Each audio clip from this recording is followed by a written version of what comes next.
पुष्पाक्षतां गृहीत्वा इति श्रीस्कान्दपुराणे रेवाखण्डे सत्यनारायणव्रतकथायां प्रारम्भः। ज्ञानानन्दमयं देवं निर्मलस्फटिकाकृतिम् आधारं सर्वविद्यानाम् हयग्रीवमुपास्महे।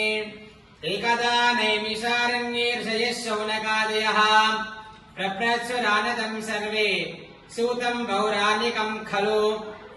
పూర్వము ఒకానొకప్పుడు శౌనకాది మహామునులు కొందరు నైమిష అనే మహారణ్యంలో కూర్చొని తపస్సు చేస్తున్న సమయంలో వేదవ్యాస భగవానుడి యొక్క శిష్యుడైనటువంటి సూత మహాముని వస్తుండడం చూసి ఆ ఋషులంతా కూడా లేచి నిల్చొని వారికి సాష్టాంగ నమస్కారం చేసి ఒక ప్రశ్న అడుగుతున్నారు.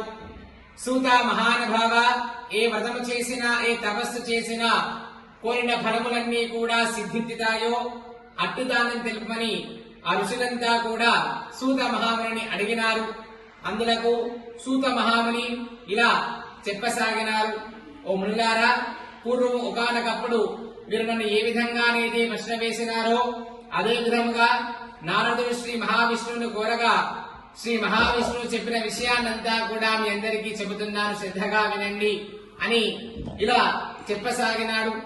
పూర్వము ఒకానొకప్పుడు నారద మహాముని నారాయణ నారాయణ అంటూ సకల లోకాలన్నీ కూడా తిరుగుతూ మార్గదేశమున ఈ భూలోకానికి వచ్చినాడు.